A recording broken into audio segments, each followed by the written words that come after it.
tadi, bahwa kondisi politik kita sejak pemilihan langsung dibuka, rakyat kita ini mulai dididik dengan cara berpikir yang salah. Dari cara berpikir memilih pemimpin karena uang, akhirnya lahir pemimpin korup. Karena ini sebuah lingkaran setan, saudara. Apa yang orang tabur, itulah yang orang tuai. Orang menabur dalam pemilihan proses politik, memilih karena uang, jangan heran karena uang juga dia ditinggalkan.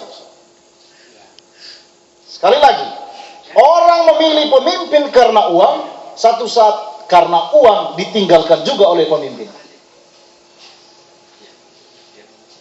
Kita belajar daripada sejarah politik bahwa ternyata pemilihan dosa terbesar di perpolitikan kita adalah ketika rakyat mulai menganggap dunia politik Tuhannya cuma satu, yaitu uang.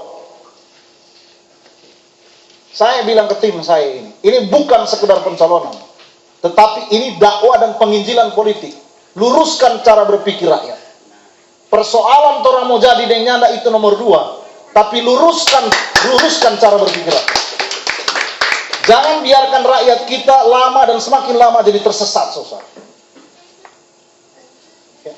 Karena sejarah politik sudah membuktikan, ketika rakyat memilih karena materi, rakyat memilih karena pemberian, rakyat dilupakan juga karena ada materi yang mau dikejar. Ini sebuah keadaan yang real. Orang tidak bisa memungkiri fakta ini. Tetapi saya bersyukur kepada Tuhan. Teman saya, Bupati Belitung Timur, yang kemudian sekarang jadi Gubernur DKI, Ahok. Tahun 2009 saya ajak Ahok ke Bitung. Orang belum kenal Ahok di televisi, Michael Yakobus sudah ajak Ahok ke Bitung. Saya bersyukur tahun 2012, bersama Pak Jokowi, mereka merubah tren politik. Mereka merubah sejarah politik. Bahwa pemimpin harus dipilih karena track recordnya, karena rekam jejaknya, karena pengabdiannya, bukan karena pemberiannya, saudara. Ya, berapa banyak orang yang kaya karena money politik?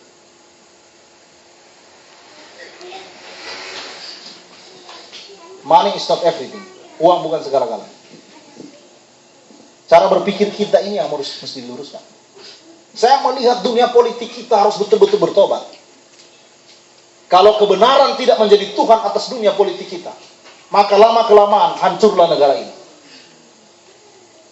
Kebenaran harus tetap dikatakan sebagai kebenaran, sekalipun tidak ada orang yang mendukungnya. Karena satu saat yang namanya kebenaran mungkin bisa disalahkan. Kebenaran mungkin bisa diputerbalikan jadi salah. Kebenaran mungkin satu saat bisa orang anggap sebagai sebuah hal yang keliru. Kebenaran bisa disalahkan, kebenaran mungkin saja disalahkan, tapi ingat baik, kebenaran tidak akan pernah bisa disembunyikan. Kebenaran akan muncul dengan sendirinya. Oke? Sehingga malam hari ini, bapak-bapak, ibu-ibu, saudara-saudara sekalian, saya mau sampaikan kepada kita, kepalsuan sudah merata di mana-mana dan hampir membentuk kebenaran baru. Yang putar balik semua dianggap benar, dan yang benar dianggap salah, saudara. Orang memilih pemimpin, orang bilang kalau nyak cair dulu susah, ya kan? Habis itu seketika cair, 5 tahun nyak jaga buku apa susah. Tapi Jokowi, Ahok merubah paradigma itu. Pemimpin harus kenal siapa rakyatnya dan harus mau mendengar apa kata rakyat. Ini yang mau kita bangun, susah. Makanya kita nyak peduli, banyak yang sedikit semangat kita bicara dengan rakyat. Karena kita tahu rakyat ini butuh dibela. Saya menceritakan track record saya sebagai advokat. Saya tahun 2007 jadi advokat. Saya kerja di swasta tahun 2007 sampai 2009. 2009 tanggal 1 April saya bikin kantor advokat sendiri. 3 bulan pertama jadi advokat, saya berantem sama pihak institusi kepolisian, pra-peradilan 3 kali. 3 bulan saya pra-peradilan polisi terus. Puji Tuhan menang terus, saudara. Kalau ada yang pernah ingat kasus pembunuhan Malalayang tahun 2009. Omak de Opak, pendeta GPDI dibunuh. Saudara pasti tahu, salah satu yang dituduh membunuh itu adalah Tison orang Winener. Kalau selupa kita kesini. 14 hari dia ditahan.